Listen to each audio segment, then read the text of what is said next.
شان کو بیان کرنے کے اجتماع منعقد کرتے ہیں۔ کبھی کبھی یہ خیال آتا ہے کہ بہت ساری چیزیں بدل رہی ہوتی ہیں ہر سال، جیسے یہ سال جو تھا اگر فائنینشلی دیکھیں، لوگوں کے مالی حالات کو دیکھیں تو بہت چیزیں ایک سال کے اندر مہنگی ہوئیں، مہنگائی بھی آئی اور بہت سارے اخراجات بھی بڑھ گئے، مگر ہم نے یہ دیکھا کہ عاشقان رسول نے میلاد کے معاملات میں کوئی کمی نہیں آنے دی۔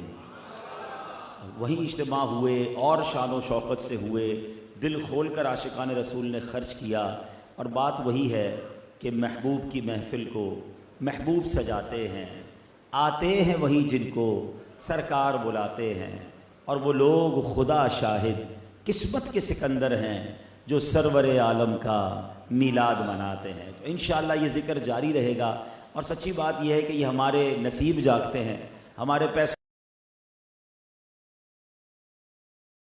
کے پروگرامز ہم منعقد کرتے ہیں، اور ایکچولی میلاد کے اس مہینے میں جو اجتماعات ہوتے ہیں نا، اس کا ایک بڑا براڈ پراسپیکٹو یہ ہے، ایک بڑا ویژن یہ ہے کہ آپ دیکھیں اب ہر تھوڑے عرصے کے بعد نبی پاک علیہ الصلوۃ والسلام کی مسلمانوں کے دلوں سے محبت نکالنے کی کوشش کی جاتی ہے، یا کوئی نہ کوئی ایسا شوشہ چھوڑا جاتا ہے کہ مسلمان کسی طرح اپنے نبی علیہ الصلوۃ والسلام سے دور ہو جائیں۔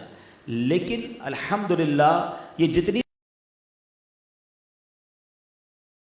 کرتے ہیں، ہم نے تو یہ دیکھا ہے کہ عاشقان رسول ایک سیسا پلائی ہوئی دیوار بن جاتے ہیں، اور میلاد کے یہ اجتماع ہمیں قریب کرتے ہیں۔ مزید نیو جنریشن کو، بچوں کو، نوجوانوں کو جب پیارے آقا کی سیرت کو سننے کا موقع ملتا ہے تو محبت جو ہے وہ اور عروج پاتی ہے۔ اللہ کرے کہ یہ ذکر اسی طرح ہم جاری رکھنے میں کامیاب ہو جائیں۔ ذکر جاری رہے گا، ہمارے نصیب ہیں کہ ہم اس میں کتنا حصہ ملاتے ہیں، کیونکہ وَرَفَعْنَا لَكَ ذِكْرَكَ کا ہے سایہ تجھ پر، وہاں ذکر بلندی کرنا ہے۔ وَرَفَعْنَا لَكَ ذِكْرَكَ کا ہے سایہ تجھ پر، ذکر اونچا ہے تیرا، بول ہے بالا تیرا۔ تو بہرحال آج ہم نبی پاک علیہ الصلوۃ والسلام کی سیرت کا ایک ایسا پہلو سنیں گے کہ جس کے بارے میں نارملی کم بات ہوتی ہے، ورنہ تو آقا علیہ الصلوۃ والسلام کے کمالات اتنے ہیں کہ ہم ساری زندگی بیان کرتے رہیں، اس کا ایک باب بھی ہم پورا نہیں کر سکتے۔ شاعر کہتے ہیں نا کہ زندگیاں ختم ہوئیں اور قلم ٹوٹ گئے، تیرے اوصاف کا ایک باب بھی پورا نہ ہوا، دلدار بڑے آئے محبوب بڑے دیکھے، جو بھی دیکھے سب ان کے قدموں میں پڑے دیکھے، ارباب نظر کو کوئی ایسا نہ ملے گا، بندے تو بہت مل جائیں گے پر آقا نہ ملے گا، تاریخ اگر ڈھونڈے گی ثانی محمد، ثانی تو بڑی چیز ہے سایہ نہ ملے گا۔ تو آقا کی شان تو بیان ہو ہی نہیں سکتی، لیکن آج میں اللہ کے حبیب علیہ الصلوۃ والسلام کی زندگی کا ایک ایسا وصف بیان کرنا چاہتا ہوں، اور اس کے تحت کچھ مدنی پھول، مجھے اندازہ ہے کہ وقت بھی کافی ہو چکا ہے، میں انشاءاللہ پوری کوشش کروں گا کہ اگلے 20-25 منٹ میں اپنی بات انشاءاللہ پوری کر لوں۔ درود پاک پڑھ لیجئے، صلو علی الحبیب صلی اللہ تعالی علی محمد صلی اللہ علیہ وسلم۔ نبی پاک علیہ الصلوۃ والسلام کو اللہ کریم نے کیسی کیسی طاقتوں اور اختیارات سے نوازا۔ ماشاءاللہ یہ ایک ایسا باب ہے جو نہ ختم ہونے والا ہے کہ دنیا میں بڑے لوگ دیکھے ہیں جو کسی محلے پر کونسلر بن جاتے ہیں، کسی علاقے پر جناب قومی اسمبلی یا صوبائی اسمبلی کا ممبر بن کر کنٹرول ملتا ہے، کوئی شہر کا گورنر، کوئی صوبے کا وزیر اعلیٰ، کوئی ملک کا وزیر اعظم۔ دنیا میں کئی لوگ ہیں جن کے پاس کچھ علاقوں کا کنٹرول ہے، مگر ایسی شخصیت کائنات میں کوئی نہیں آئی جو زمین پر رہ کر آسمانوں پر تصرف کر رہا ہو، جو انگلی کا اشارہ کریں تو چاند کو 2 ٹکڑے کر دیں، جو ہاتھ اٹھائیں تو سورج کو واپس پلٹائیں، جو ہاتھ اٹھائیں تو اللہ بارش برسا دے اور انگلی کا اشارہ کریں تو بادل کٹ جائے۔ ایسے اختیارات اور ایسے کمالات ہیں کہ عقل حیران ہو جاتی ہے۔ بریلی کے تاجدار کہتے ہیں نا، تیرے تو وصف عیب تناہی سے ہیں بری، حیران ہوں میرے شاہ میں کیا کیا کہوں تجھے۔ تو یہ والی سائٹ تو بڑی کمال کی ہے، مگر یہ اسپرچول پاور ہیں، روحانی طاقتیں ہیں۔ مگر نبی پاک علیہ الصلوۃ والسلام کو رب کریم نے جسمانی طاقت سے کیسا نوازا تھا، یعنی باڈی کے لحاظ سے جسمانی طور پر طاقت کا عالم کیا تھا۔ لوگ بڑا پراؤڈ فیل کرتے ہیں کہ بھائی میں بڑا طاقتور ہوں، جم وم جاتے ہیں اور بڑی باڈی شاڈی بناتے ہیں۔ آؤ میں بتاتا ہوں، اللہ نے اپنے حبیب کو تمام کمالات سے نوازا تو جسمانی طاقت کیسی تھی. ایک بار غزوہ خندق کا موقع تھا. صحابہ کرام علیہ رضوان جو ہیں وہ خندق کھود رہے تھے. اچھا یہ بڑا ڈیفیکلٹ ٹائم تھا. جو مزدور ہوتا ہے وہ مزدوری کر سکتا ہے, ہر بندہ مزدوری نہیں کر سکتا. ہم میں سے, آپ میں سے کسی کو کوئی کہے چلے ذرا روڈ پہ ایک کھڈا بنا دیں, ہم شاید پورا دن بھی کوشش کریں تو نہیں ہو سکے گا, لیکن کسی مزدور کو بلائیں, وہ ماشاءاللہ اس کی جان ہوتی ہے, اس کی ہیبٹ ہوتی ہے, وہ تھوڑی 2-4 گھنٹوں میں ایک کھڈا بنا دے گا, ایک پورا ہول بنا دے گا. اب صحابہ کرام یہ کام کے عادی تو نہیں تھے, اور پہلی بار اسلام میں یہ مشورہ آیا تھا. سیدنا کرتے ہیں کہ اس بار ہم جنگ ایسے لڑیں گے کہ کفار اور ہمارے درمیان ایک ٹنل بنا دیں, ایک خندق بنا دیں. ماشاءاللہ جو لوگ گئے ہیں 7 مساجد, اب وہاں 5 مساجد ہیں, تو وہ جگہ اصل ایگزیکٹلی وہی جگہ تھی کہ جہاں خندق کھودی گئی تھی. پیچھے پہاڑ تھا, آگے خندق کھود دیں گے, اس میں آگ لگا دیں گے, تو کیا ہوگا کہ غیر مسلم ہماری طرف نہیں آ سکیں گے اور ہم سیکیور ہو جائیں گے. مگر وہ خندق بھی بڑی چوڑی اور بڑی گہری بنانی تھی. اب صحابہ کرام سبحان اللہ سارے لگے ہوئے ہیں, کدالیں لے کر, پھاوڑے لے کر, اور خندق کھود رہے ہیں. اچھا یہ ایک تو یہ کام جو اس کی عادت نہیں تھی. دوسرا کیا ہوا کہ بندہ تگڑا ہو, پیٹ بھرا ہوا ہو, انرجی ہو تو کام بڑا اچھا کرتا ہے, اور اگر بھوک کا عالم ہو تو بندہ پیدل بھی نہیں چل سکتا. بھوک کتنی تھی. اسی غزوہ خندق کے دوران صحابہ کرام نبی پاک کے پاس آئے اور کہا حضور بھوک لگی ہے. ایک صحابی نے اپنا کرتا اوپر اٹھایا اور پیٹ پر ایک پتھر باندھا ہوا ہے. نبی پاک علیہ السلام نے اپنا کرتا مبارک اٹھایا تو پیٹ پر 2 پتھر مبارک تھے. ذرا سوچئے, اس قدر فاقہ, قحط, بھوک کا عالم, اور مزدوری کرنی ہے, خندق کھودنی ہے, جنگ لڑنی ہے اللہ کی راہ میں, کیا قربانیاں تھی. اب ذرا سوچئے, صحابہ کرام جب خندق کھود رہے تو ایک بہت بڑی چٹان آ گئی. ہم نے بھی کبھی کبھی دیکھا ہوگا جب بلڈنگ وغیرہ مزدور توڑتے ہیں تو اچانک کوئی پلر آ جاتا ہے بیچ میں, جو پھر ہتھوڑے سے نہیں ٹوٹتا, اس کے لیے بعض اوقات مشین منگوانی پڑتی ہے کہ بھئی تو کانکریٹ ہے, بڑا خطرناک ہے, بڑا جو ہے وہ وزنی ہے. تو اب کیا ہوا, صحابہ کرام کو تو پتہ تھا ہماری جو کام اٹکتا ہے, جو کام مشکل میں آ جاتا ہے, ہمارے پاس تو ایک ایسی ہستی ہیں کہ جن کے پاس جاؤ تو نہیں سنتا ہی نہیں مانگنے والا تیرا. آ کر عرض کی حضور ایک پتھر ہے, ایک چٹان ہے جو ہم سے ٹوٹ ہی نہیں رہی. نبی پاک کے پیٹ پر 2 پتھر بندھے ہوئے ہیں. آقا علیہ السلام تشریف لائے, آپ نے وہ پھاوڑا اٹھا کر ایک بار مارا اللہ کا نام لے کر. روایتوں میں لکھا وہ ریت کے بھربھرے ٹیلے کی طرح بکھر گیا. تو اللہ پاک نے ان بازوؤں کو ایسی طاقت دی. سیدی اعلیٰ حضرت کہتے ہیں نا, جن کو بارے 2 عالم کی پرواہ نہیں, ایسے بازو کی قوت پہ لاکھوں سلام. اللہ یا رسول اللہ صلی اللہ علیہ وسلم. اب کیا ہوا, یہ تو ایک واقعہ ہے, ایسے بہت سارے واقعات ہیں. عرب کے زمانے میں, ہمارے اب بھی ہوتی ہے, اس زمانے میں زیادہ ہوتی تھی, پہلوانی کے مقابلے ہوتے تھے. جیسے آج ہمارے یہاں اناؤنس کرتے ہیں کہ فلاں ہیوی ویٹ چیمپئن ہے, ورلڈ چیمپئن ہے. اس زمانے کا ایک پہلوان تھا جس کا نام تھا رکانہ. اس کا دعویٰ تھا اور اس کا ریکارڈ یہ تھا کہ آج تک وہ کوئی کشتی نہیں ہارا تھا. اس کی پیٹھ زمین پر کوئی عرب کا پہلوان نہیں لگا سکا تھا. ایک بار وہ نبی پاک علیہ السلام کے سامنے سے گزرا. پیارے آقا علیہ السلام نے اس کو بھی اسلام کی دعوت دی. آقا تو سب کو اسلام کی دعوت دیتے تھے.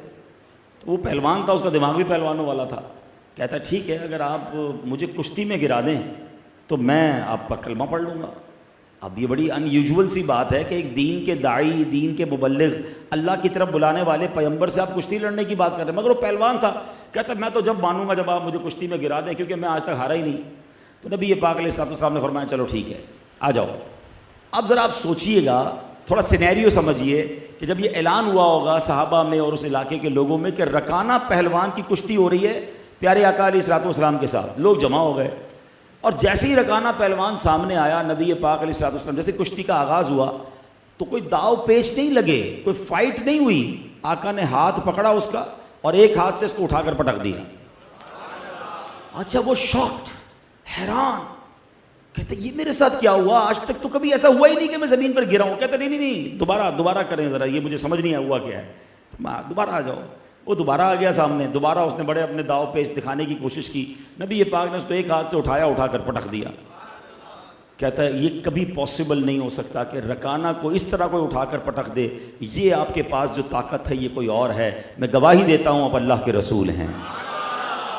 کلمہ پڑھ کے ایک روایت کے مطابق وہ فتح مکہ کے وقت مسلمان ہوا، ایک روایت کے وقت وہ اسی وقت مسلمان ہو گیا. آفٹر فیو ایئرز اس کا بیٹا یزید بن رکانہ، پہلوان کا بیٹا بھی پہلوان ہی ہوتا ہے، وہ بھی جناب جیتتے سمجھ لیں اس زمانے کا ہیوی ویٹ چیمپئن بن گیا. وہ 300 بکریاں لے کر نبی پاک کے پاس آیا. پہلے تو اس کے والد کو نبی پاک نے اسلام کی دعوت دی تھی، اس نے کہا کہ لڑائی لڑیں تو میں آپ پر ایمان قبول کروں گا. اب خود بیٹا آیا، اس کو باپ کا حال پتا تھا، کہتا میں یہ مقابلہ اب جیت کر بتاؤں گا. نبی پاک کے پاس آیا، آ کر کہتا ہے کہ کیا آپ مجھ سے کشتی لڑیں گے؟ پیارے آقا علیہ السلام نے کیا فرمایا؟ فرمایا یہ بتاؤ تم مجھے انعام میں کیا دو گے؟ اب سینیریو بدل گیا تھا، تو کہا یہ میں 300 بکریاں لایا ہوں نا، اس میں 100 بکریاں آپ کو دے دوں گا. نبی پاک نے فرمایا چلو ٹھیک ہے آ جاؤ بھائی. وہ پھر آ گیا سامنے، پھر آگے اعلان، یزید بن رکانہ کی لڑائی ہو رہی ہے. پیارے آقا علیہ السلام وہ اس کو معلوم نہیں تھا کہ میں اس سے بات کرنے جا رہا ہوں کہ جب ہاتھ اٹھاتے ہیں تو جو ہے وہ سورج پلٹ آتا ہے. اللہ نے ان ہاتھوں میں وہ طاقت اور وہ صلاحیت دی ہے کہ ایک بار نبی پاک نے نماز کے دوران ہاتھ بڑھایا تو فرمایا، حدیث کا خلاصہ ہے کہ میرے ہاتھ جنت کے پھنوں کی طرف پہنچ گئے، جنت کا خوشہ کھوج جو ہاتھ اٹھے، ہاتھ جسم تو اٹھا غنی کر دیا، موج بحر سخاوت پہ لاکھوں سلام. یہ وہ ہاتھ تھے. بہرحال وہ تو بیچارے کو معلوم بھی کچھ نہیں تھا. وہ سامنے آیا، نبی پاک نے اٹھایا، اسے اٹھا کر پھر پٹک دیا. اس نے 100 بکریاں دی. کہتا نہیں میرا دل نہیں بھرا، ایک اور لڑائی ہوگی. کہا اب کیا دو گے؟ کہا اور 100 بکریاں دوں گا. پیارے آقا نے فرمایا آ جاؤ سامنے. پھر اٹھایا، پھر پٹک دیا.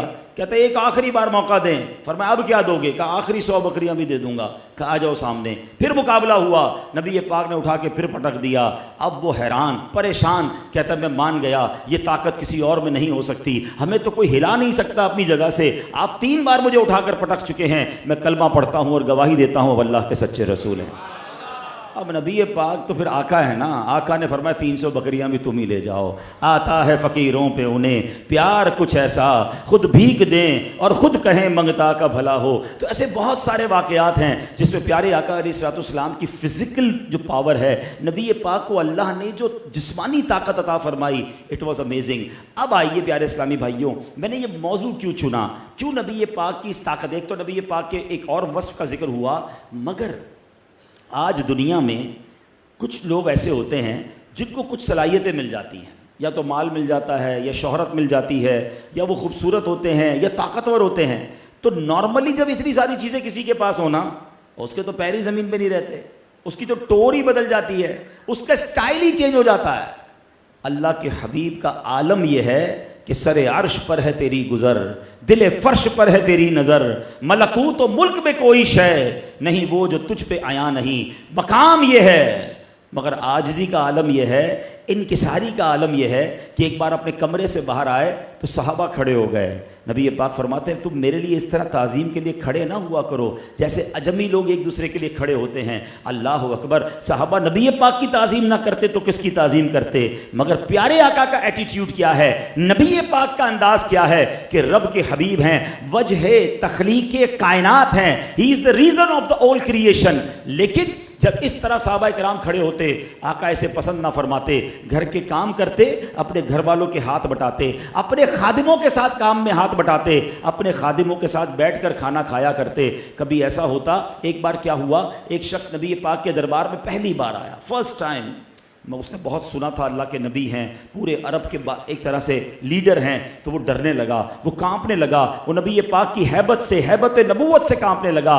اللہ کے حبیب علیہ السلام نے کیا پیارے جملے ارشاد فرمائے اور بڑی کمال کی انکساری فرمائی. مضمون کچھ یوں تھا کہ تم مجھ سے کیوں لرز رہے ہو، کیوں گھبرا رہے ہو؟ میں کوئی جبار بادشاہ نہیں، میں کوئی جبار حاکم نہیں، میں تو اللہ کا بندہ ہوں، میری ماں بھی اللہ کی بندی ہے اور وہ گوشت کے ٹکڑے کھایا کرتی ہے. اللہ اکبر. یہ انداز تھا لوگوں کو بالکل سیٹسفائی کرنے کا اور لوگوں کے ساتھ گھل مل کر رہنے کا. اے میرے پیارے اسلامی بھائیوں، عاجزی کا عالم یہ ہے کہ اللہ کے حبیب دعا فرمائیں تو جنت کی نعمتیں آپ کے پاس آ جائیں، مگر چٹائی پر سونا ہے، کبھی خاک پر سونا ہے، کبھی کھجور پانی ہے، اور کبھی 2 دن تک کھانا بھی نہیں ہے، مگر اللہ کی رضا پر راضی ہیں. اس پہ بھی علماء نے بڑی ڈیبیٹ کی ہے. سبحان اللہ. علماء کہتے ہیں کہ اللہ کے حبیب علیہ السلام چاہتے تو بادشاہوں والی زندگی گزارتے، ان کے پاس کیا کمی تھی ہیں؟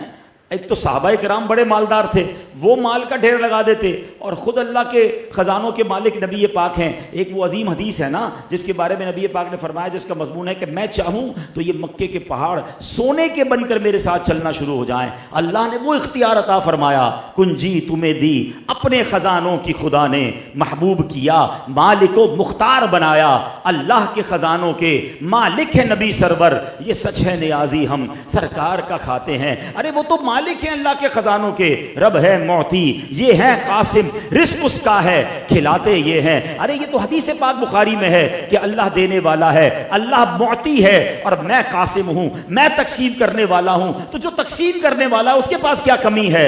مگر اللہ اکبر، حال کیا تھا کہ کبھی جو کی موٹی روٹی تو کبھی کھجور پانی، تیرا ایسا سادہ کھانا مدنی مدینے والے ہے، چٹائی کا بچھونا کبھی خاک ہی پہ سونا، کبھی ہاتھ کا سرہانا مدنی مدینے والے۔ تو اے میرے پیارے اسلامی بھائیوں، نبی پاک اس طرح عاجزی کیا کرتے۔ ایک بار ایک غلام آیا، حبشی غلام، آ کر کہتا حضور اپنے گھر پہ آپ کی دعوت کرنی ہے۔ گھر اس کا کدھر؟ مدینے کے کونے پر دور کا۔ حضور میرے پاس کھانے کے لیے پرانی چربی ہے اور تھوڑی سی کھجوریں ہیں۔ مینیو بھی بتا دیا، اور ہے کون؟ غلام۔ نبی پاک اس کے گھر بھی تشریف لے جاتے ہیں۔ اب یہ ساری بات کرنے کے بعد میلاد میں آئے ہیں نا، صرف نعرے لگانے کے لیے، لنگر کھانے کے لیے نہ آئیں، کچھ سیکھ کر جائیں۔ میری ذات میں 12 ربیع الاول کے بعد فرق کیا آیا؟ ہر سال یہ چیک کرو کہ میلاد کا مہینہ آیا، میں نے محفلوں میں شرکت کی، میں نے ذکر مصطفیٰ سنا، میں نے شان مصطفیٰ صلی اللہ تعالیٰ علیہ وسلم سنی، امپلیمنٹ کیا کیا میں نے اپنی ذات میں؟ فرق کیا آیا؟ تھوڑا سا پیسہ آ جائے، تھوڑی سی شہرت مل جائے، کسی طرح کا کوئی مقام مل جائے، پیری زمین پہ نہیں رہتے، بات ہی نہیں کرتے غریبوں سے۔ ایک طرف کہتے غلامی رسول میں موت بھی قبول ہے، بھائی نبی پاک کی عاجزی قبول نہیں، انکساری قبول نہیں، دل بھرے ہوئے لوگوں کے تکبر سے۔ خدا را یاد رکھیے، ایک طرف عاجزی کے فضائل ہیں اور تکبر اتنی بری بلا ہے۔ وہ حدیث آپ سب کو یاد ہوگی کہ جس کے دل میں رائی کے دانے کے برابر تکبر ہوگا وہ جنت میں نہیں جائے گا۔ ادھر تو دل پورا ہی تکبر سے بھرا ہوا ہوتا ہے۔ اپنے ملازم کے ساتھ کون بیٹھ کر کھانا کھاتا ہے؟ بلکہ ملازم سے ہاتھ بھی نہیں ملاتے، غریب آدمی کو پوچھتا ہی کوئی نہیں۔ اچھا کوئی بلائے غریب آدمی، ارے یار بہت بیزی ہیں، آپ کو پتہ ہی ہے کتنا ٹائم آج کل نہیں ہوتا۔ امیر کی دعوت پہ سب سے پہلے پہنچے ہوئے ہوتے ہیں، وہ نہ بلائے تو افسوس ہوتا ہے، یار سب کو بلایا مارکیٹ کے سیٹھ نے، مجھے نہیں بلایا ہے۔ لیکن تمہیں تمہارے ملازم نے بھی بلایا تو اس کی بچی کی شادی تھی۔ آپ بلیو کریں، یقین کریں، آپ اپنے ملازم اپنے کسی غریب رشتہ دار کے گھر دعوت میں جائیں، وہ ساری زندگی یاد رکھے گا، اتنا دل سے دعائیں دے گا۔ امیر کی دعوت میں نہ جاؤ، ویسے ہی 1000 آدمی آئے ہوا، تم نہیں گئے، کوئی نہیں پوچھے گا، یاد بھی نہیں ہوگا کہ تم آئے کہ نہیں آئے۔ ہمارا ایٹیٹیوڈ ہی چینج ہو گیا ہے۔ پلیز آپ میلاد کے اس مہینے میں نبی پاک کی عاجزی کا صدقہ حاصل کریں، لوگوں سے گھلیں ملیں، جسے دیکھیں عاجزی کا ایک طریقہ کیا ہے، تکبر دور کرنے کا ایک طریقہ حدیثوں میں آیا کہ سلام کو عام کرو، جس کو جانتے ہو یا جس کو نہیں جانتے سب کو سلام کریں، آگے بڑھ کے خود سلام کریں، آپ کا دل نرم ہونا شروع ہو جائے گا، تکبر اترنا شروع ہو جائے گا۔ ہم تو ہاتھ بھی اس سے بلاتے ہیں جس کو جانتے ہیں، ہمارے لیول کا ہونا چاہیے۔ نہیں میرے پیارے اسلامی بھائی، میں آپ کو 2-3 مشورے دیتا ہوں، آپ ایک عجب خوشی محسوس کریں گے۔ ایک تو جیسے میں نے کہا کہ جب بھی آپ کو آپ کا ملازم، آپ کا کوئی غریب رشتہ دار بلائے، آپ ضرور جائیں اس کے گھر، اس کی دال روٹی بیٹھ کے مزے سے کھائیں، اس کے بچوں سے بات کریں، اس کے گھر میں بیٹھ جائیں اس کے ساتھ، اس کو فیل نہ کرائیں کہ آپ کو مزہ نہیں آ رہا، اس کے گھر میں کمرہ اچھا نہیں ہے تو ریلیکس نہیں ہے، کوئی بات نہیں، وہ ساری زندگی یاد رکھے گا کہ میرا صاحب میرے گھر آیا تھا۔ دوسرا مشورہ آپ کو دیتا ہوں، جیسے ہم نارملی ماشاءاللہ کئی لوگ یہاں ویل آف بیٹھے ہیں، ہم جب کسی آفس میں جاتے ہیں، کسی جناب اپنی گاڑی میں بھی لوگ بیٹھتے تو کوئی دروازہ کھولنے والا ہوتا ہے، کبھی کوئی ڈرائیور ہوتا ہے، مارکیٹ کے باہر یا مسجد کے باہر خادم ہوتے ہیں، آپ ان لوگوں سے ملا کریں۔ ہم لوگ بعض اوقات اندر داخل ہوتے ہیں، چوکیدار باہر کھڑا ہوتا ہے، اس سے کوئی نہیں ملتا، آپ رک جائیں، 1 سیکنڈ کی بات ہے، سلام کریں، ہاتھ ملائیں، مزے سے ہاتھ مسکرا کر، طبیعت کیسی ہے آپ کی؟ ٹھیک ہے، اور سب ٹھیک ہے، دعاؤں میں یاد رکھیے گا۔ آپ یقین کرو، آپ اندر چلے جاؤ گے 10 منٹ تک سوچتا رہے گا کہ پورے دن میں ایک ہی آدمی تھا جس نے مجھ سے ہاتھ ملایا، نہیں ملتے لوگ۔ اچھا کبھی آپ مسجد میں دیکھا ہوگا خادم پوچھا لگاتا ہے، اس کو ایک بار روکے، اس کو سینے سے لگا لیں، اس کو ایک بار سینے سے لگائیں، وہ خیریت تو ہے، بس وہ آپ سے ملنا تھا، طبیعت کیسی ہے آپ کی؟ ہر چیز پیسوں سے نہیں دی جاتی ہے، کچھ مسکراہٹیں، کچھ پیار جو ہے نا وہ زندگی بھر یاد رہ جاتا ہے۔ اعلیٰ حضرت کہتے ہیں نا، شربت نہ دیں کریں بات لطف سے، پیار سے تو بات کر لو یار. شربت نہ دیں کریں بات لطف سے, یہ شہد ہو تو پھر کسے پرواہ شکر کی ہے. یہ والا شہد تو دے دو فری میں, یہ وہ بھی نہیں دیتے, ملتا ہی نہیں ہے کوئی ان غریبوں سے. میں ایک واقعہ بھولتا نہیں, کئی بار بیان کیا, چلو آج پھر کر دیتا ہوں, شاید کسی ایک کے دل پہ چوٹ لگ جائے. اب تو کراچی کے حالات بہتر ہو گئے, ہم اللہ سے دعا کرتے ہیں ہمیشہ بہتر رہیں اور امن و امان رہے, اور جو ابھی بھی پرابلمز ہیں وہ بھی دور ہو جائیں. لیکن ایک زمانہ آپ سب نے دیکھا ہے, ہم سب نے دیکھا ہے کہ مسجدوں کے باہر بھی گارڈ کھڑے کرنے پڑتے تھے, پولیس والے آ کے موبائل کھڑی کرتے تھے تو ہم جمعہ یا عید پڑھ سکتے تھے. تو عید کا دن تھا, ایک پولیس گارڈ جو ہے وہ مسجد کے گیٹ پر کھڑا تھا. عید کی نماز کے بعد کسی نے اس سے پوچھا کہ آپ کیسے ہیں, عید مبارک. تو وہ کہتا ہے کہ میری بیٹی جو ہے وہ ہاسپٹل میں تھی, مگر مجھے آج عید کے دن اسپیشل ڈیوٹی پر گورنمنٹ نے کہا تھا کہ آپ نے مسجد کی حفاظت کرنی ہے. میں ساری عید کی نماز میں باہر کھڑا رہا, 1000 آدمی اندر گیا, سب نے نماز پڑھی, ایک دوسرے کو عید مبارک کہی, مجھے کسی نے عید مبارک نہیں کہا. وہ رو پڑا, اس کا میں نے ویڈیو خود دیکھا, وہ رو پڑا کہ کیا میں مسلمان نہیں ہوں. آپ سوچیں, ہمیں اس طرح کے لوگوں کو زیادہ ملنا چاہیے. یہ آپ کے دل میں عاجزی پیدا کرے گا. تکبر اللہ کو بہت ناپسند ہے. شیطان کیوں برباد ہوا؟ اس کی ایک ہی تو وجہ تھی نا, یا تو اس کو حسد ہو گیا تھا حضرت آدم سے, یا اس کو تکبر ہو گیا کہ میں بہتر ہوں اس سے. تو آج ہم بھی تو یہ کہہ رہے ہوتے میں اس سے بہتر ہوں, یہ غریب میں امیر ہیں, جناب یہ تو اس خاندان والا, تو میں اس خاندان والا, تو یہ فلاں, تو میں فلاں. نہیں بھائی, ہم سب آقا کے امتی ہیں, ہم نبی پاک کے امتی ہیں, اور وہ اللہ کے حبیب ہو کر غلاموں کے ساتھ کبھی کسی. میں آپ کو ایک اور مشورہ دیتا ہوں, دیکھیں یہ مشورے آپ بھی کہیں گے کہ مولانا صاحب کو کیا ہو گیا, عجیب عجیب باتیں کر رہے ہیں, لیکن جو عمل کرے گا وہ انشاءاللہ دل میں جو سکون محسوس کرے گا نا. آپ نے دیکھا ہوگا آپ کے کبھی کبھی ملازمین گھر سے کھانا لے کر آتے ہیں آفس میں, آپ اپنا لنچ الگ کر رہے ہوتے ہیں, وہ الگ کر رہے ہوتے ہیں. کبھی موقع نکال کر کہ یار کیا ہے آپ کے گھر سے, میں آپ کے ساتھ بیٹھ کر کھاؤں گا. ہاں, آپ ان کے ساتھ بیٹھ جائیں اور 2 نوالے اس کے گھر کے کھانے کے کھا لیں. حالانکہ اس کا کھانا کم ہو جائے گا, مگر یقین کریں اس کو دل چوڑا ہو جائے گا, اس کو بڑا اچھا لگے گا. ہیں الحمدللہ میں نے یہ پریکٹس کی ہے, میں اس لیے آپ کو باتیں بتا رہا ہوں. بلکہ کبھی کبھی دیکھو کسی اور طریقے سے نواز دینا, کبھی اس کو کہ یار وہ اس دن جو آپ نے دال روٹی کھلائی تھی نا, اب جب بھی آئے مجھے بتانا, میں نے دوبارہ تمہارے ساتھ کھانی ہے. وہ اسپیشل بنا کے لائے گا, ٹھیک ہے غریب کے بجٹ پر بوجھ پڑے گا, آپ الگ سے کوئی اس کو ہیلپ بعد میں کر دینا. لیکن یہ دل جیتنے والے کام ہیں, یہ ہمارے دلوں میں بھی عاجزی آ جائے گی, کبھی کسی کو اپنے سے کمتر نہ سمجھیں. تو بہرحال میرے پیارے اسلامی بھائیوں, آج کا یہ بیان ایک تو نبی پاک کے ایک کمال کا ذکر کرنا تھا, اور دوسرا پیارے آقا کا جو وصف عاجزی اور انکساری والا ہے اس کو اپنائیے. کبھی کسی سے غلطی ہو جائے, ملازم سے غلطی ہو جائے تو معافی درگزر بھی کیا کرو. ہر بات کی سزا نہیں دی جاتی, ہر بات پہ ڈانٹا نہیں جاتا. اللہ کے حبیب علیہ الصلوۃ والسلام کے ایک صحابی کا ایک غلام تھا, اس سے ایک غلطی ہو گئی, انہیں بڑا غصہ آیا, انہوں نے کوڑا اٹھایا, اس کو مارنے کے لیے پیچھے سے آواز آئی کہ کوئی ہے جو تم پر اس سے زیادہ قدرت رکھتا ہے جو تم اپنے غلام پر رکھتے ہو. جب صحابی نے مڑ کر دیکھا تو نبی پاک پیچھے کھڑے ہوئے تھے. آقا تشریف فرما تھے کہ حضور میں معافی مانگتا ہوں, اپنے غلام کو آزاد کرتا ہوں. آقا علیہ الصلوۃ والسلام نے کچھ اس طرح فرمایا, اگر تم ایسا نہ کرتے تو تمہیں آگ چھوتی, مگر آج ملازم کو گالیاں دینا ہے, غلطی ہو جائے تو اس کو منہ میں جو آیا بول دینا ہے. وہ غریب بھی سر جھکا کر اس لیے سنتا ہے کہ سامنے بولوں گا تو نوکری چلی جائے گی. مگر یاد رکھو, آج اگر کسی نے کسی کے ساتھ زیادتی کی نا, تو ایک دن آئے گا جب مظلوم کا ہاتھ ہوگا اور ظالم کا گریبان ہوگا. ایک آخری حدیث سنا دیتا ہوں, اس کے بعد اپنی گفتگو کو ختم کرتا ہوں. نبی پاک علیہ الصلوۃ والسلام نے ایک بار صحابہ کرام سے سوال کیا, بتاؤ مفلس کون ہے؟ اچھا, صحابہ نے بھی وہی جواب دیا جو شاید ہم سارے جواب دیں. اگر میں آپ سے پوچھوں بتاؤ غریب کون ہے, مفلس کون ہے, تو آپ کہیں گے جس کے پاس پیسے نہیں ہیں. صحابہ نے کہا حضور جس کے پاس درہم و دینار نہیں ہے وہ مفلس ہے. اللہ کے حبیب علیہ الصلوۃ والسلام نے فرمایا نہیں. حدیث کا خلاصہ ہے, آپ فرماتے ہیں مفلس وہ ہے جو قیامت کے دن نمازیں بھی لے کر آئے گا, روزے بھی لے کر آئے گا, عبادتیں بھی لے کر آئے گا, یعنی نیکیاں بہت ساری لے کر آئے گا, مگر اس حال میں آئے گا کہ کسی کا دل دکھایا ہوگا, کسی کو گالی دی ہوگی, کسی پر ظلم کیا ہوگا, کسی کا مال دبایا ہوگا. آج لوگ کہتے ہیں بھائی میں نے نہیں دینے پیسے, جو کرنا ہے کر لو. آج کوئی کر نہیں سکتا نا, تو ایک دن آئے گا جب تمہارے اوپر جب انصاف ہوگا نا اللہ کی بارگاہ میں. اب آقا فرماتے وہ سارے لوگ کھڑے ہوں گے.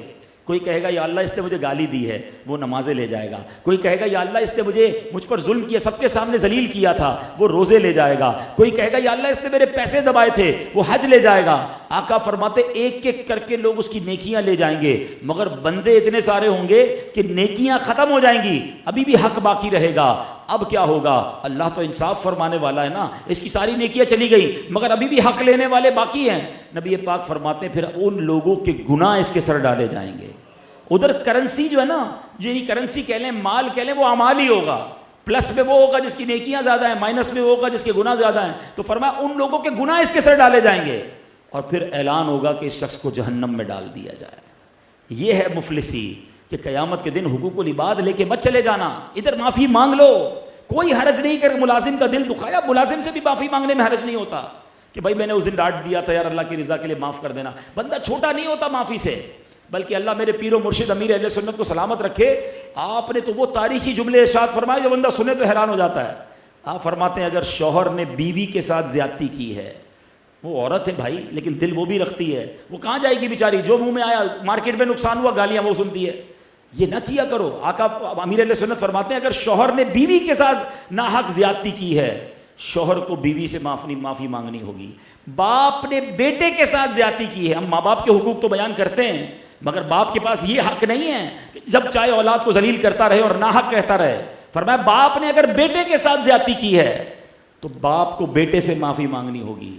اور سنو آپ فرماتے ہیں اگر پیر نے مرید کے ساتھ زیادتی کی ہے، کتنی بڑی بات ہے یہ، کبھی سنا ہے ایسا؟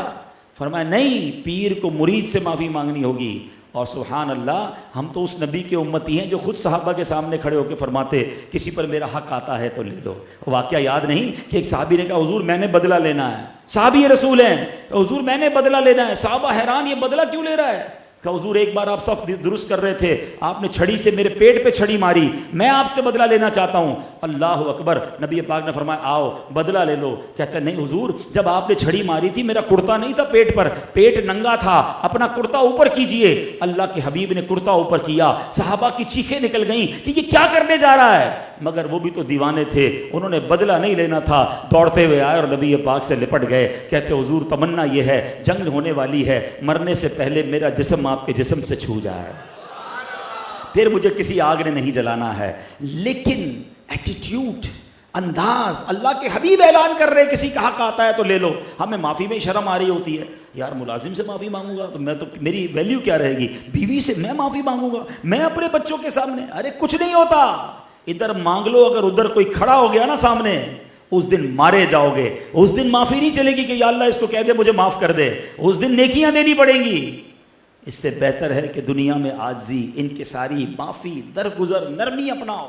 لڑنا جھگڑنا، کچھ لوگوں کی صبح سے لے کر شام تک عادت، جس سے ملیں گے لڑائی ہو رہی ہے، کچھ نہ کچھ طنز کر کے چلے جائیں گے، کسی کو ڈانٹ کے چلے جائیں گے. تمہیں نہیں پتا یہ سارا اکاؤنٹ تمہارا جمع ہو رہا ہے، قیامت کے دن یہ لائن لگا کے کھڑے ہوں گے معذرت کے ساتھ. میں ایسے بھی بزرگوں کو دیکھا 5 وقت کے نمازی ماشاءاللہ، بڑی اچھی بات ہے، مگر جب مسجد میں جائیں گے کسی سے لڑائی کر کے آئیں گے.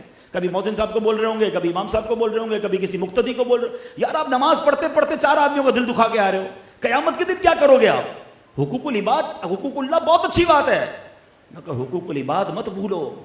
تو اے میرے پیارے اسلامی بھائیوں، آج نبی پاک کے میلاد میں آئے ہیں نا، تو مزہ یہ ہے کہ میں بدل کر جاؤں، بلکہ کوئی نوٹ کرے کہ یار آپ تو بڑے نرم ہو گئے، آپ تو بڑی پیاری سی مطلب نرمی والی باتیں کر رہے ہیں. تو آپ کہیں ہاں میں آقا کا میلاد آیا ہے، میں نے غصے کی اور لڑائی جھگڑے کی عادت چھوڑ دی ہے، میرے آقا نے تو دشمنوں کو معاف کر دیا، اب سے میں نے سب کو معاف کرنے کی نیت کر لی. میلاد کا فرق نظر آنا چاہیے ہم سب کے اوپر کہ یار یہ ربیع الاول کا مہینہ آیا، یہ بندہ بدل گیا یار، 5 وقت کا نمازی بن گیا. کوئی پوچھے آپ سے کہ یار آپ 5 ٹائم نماز پڑھنے لگ گئے، بس میرے آقا کا میلاد آیا، نماز میرے آقا کی آنکھوں کی ٹھنڈک ہے، میں نے 5 وقت نماز کی نیت کر لی ہے.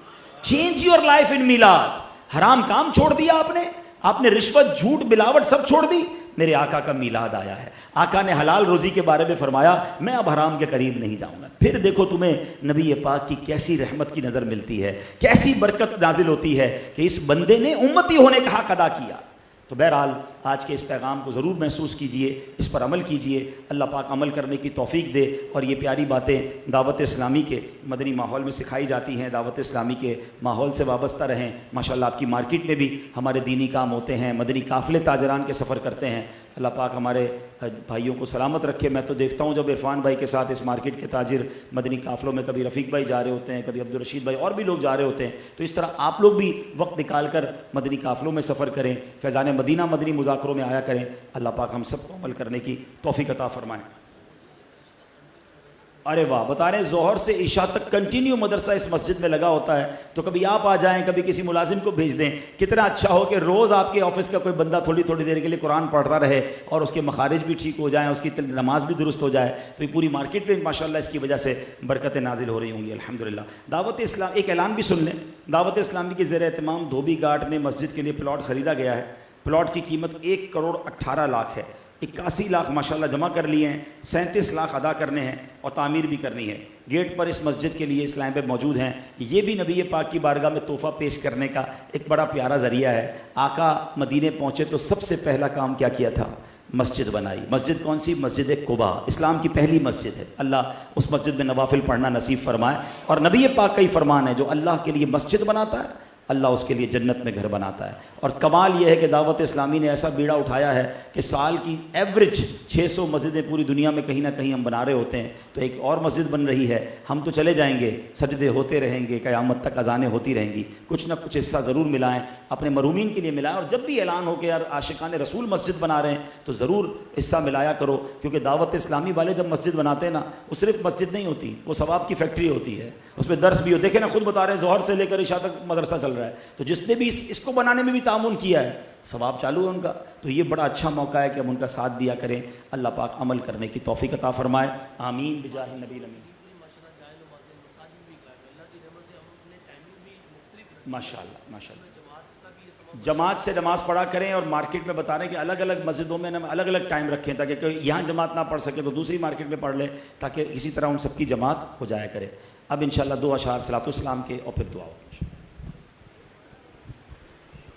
مصطفیٰ جان رحمت لاکھوں سلام، شمع عزم ہدایت لاکھوں سلام. ہم غریبوں کے آقا پہ بے حد درود، ہم فقیروں کی سرور لاکھوں سلام.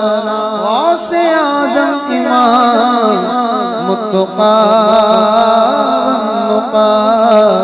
جلوہ شان قدرت پہ لاکھوں سلام. کاش محشر میں جب ان کی آمد ہو، بھیجے سب ان کی شوقت پہ لاکھوں سلام. مجھ سے خدمت قدسی کہے ہر رضا، مصطفیٰ جان رحمت لاکھوں سلام. شمع عزم ہدایت لاکھوں سلام. الحمدللہ رب العالمین والصلاة والسلام علی سید الانبیاء والمرسلین. اللہم ربنا آتنا فی الدنیا حسنۃ وفی الآخرۃ حسنۃ وقنا عذاب النار وقنا عذاب القبر وقنا عذاب الحشر وقنا حساب المیزان. اے رب کریم، ہم سب کا جمع ہونا اپنی بارگاہ میں قبول فرما. تیرے حبیب علیہ الصلوۃ والسلام کا ذکر سجانے میں، محفل سجانے میں جن لوگوں نے تعاون فرمایا ان کو اس کی بہترین جزا عطا فرما. ہم سب کی جان، مال، عزت، آبرو، آل اور اولاد، دین اور ایمان کی حفاظت فرما. جتنے کاروبار کرنے والے ہیں اللہ سب کے کاروبار میں بھی یہاں برکت عطا فرما. سب کے جان و مال کی حفاظت فرما. اے اللہ سب کے رزق حلال میں برکت عطا فرما. رزق حرام سے ہم سب کو محفوظ فرما. اے اللہ ہماری بھی مغفرت فرما، ہمارے ماں باپ کی بھی مغفرت فرما، ہمارے آقا علیہ الصلوۃ والسلام کی ساری امت کی مغفرت فرما. ہمیں عاجزی اور انکساری کا پیکر بنا دے. تکبر جیسی بری عادتوں سے ہماری جان چھڑا دے. اے رب کریم، اے رب کریم، جلدی جلدی مکہ مدینے کی حاضریاں ہمارا مقدر فرما. جتنے ہاتھ اٹھے ہیں، کوئی بیمار بھی آیا ہوگا، کوئی قرضے میں ہوگا، کوئی بے روزگار ہوگا، اے کریم تیرے حبیب کے میلاد کی خوشی کا وقت ہے. سب کے غموں کو خوشیوں میں بدل دے، سب کے دکھوں کو دور کر دے، صحت عطا فرما دے، قرضے اتر جائیں اور بے اولادوں کو نیک اور صالح اولاد عطا فرما. ہماری دعوت اسلامی کو ترقیاں عطا فرما. قبلہ امیر اہل سنت، تمام علماء اور مشائخ اہل سنت اور ہمارے والدین کا سایہ ہمارے سروں پر تا دیر قائم و دائم فرما. اللہم ربی یسر ولا تعسر وتمم لنا بالخیر یا فتاح وبک نستعین۔ اے اللہ اسٹار سٹی میلاد کمیٹی والے جس محبت سے تیرے نبی کا میلاد کا یہ پروگرام کرتے ہیں، اے اللہ ان کو اس کی بہترین جزا عطا فرما۔ ببرکت ان اللہ وملائکتہ یصلون علی النبی یا ایہا الذین آمنوا صلوا علیہ وسلموا تسلیما۔ اللہم صل علی سیدنا ومولانا محمد طب القلوب ودوائها وعافیت الابدان وشفائها ونور الابصار وضیائها وعلی آلہ وصحبہ وبارک وسلم۔ جب دم واپسی ہو یا اللہ، سامنے ہو روضہ رسول اللہ اور لب پہ ہو لا الہ الا اللہ۔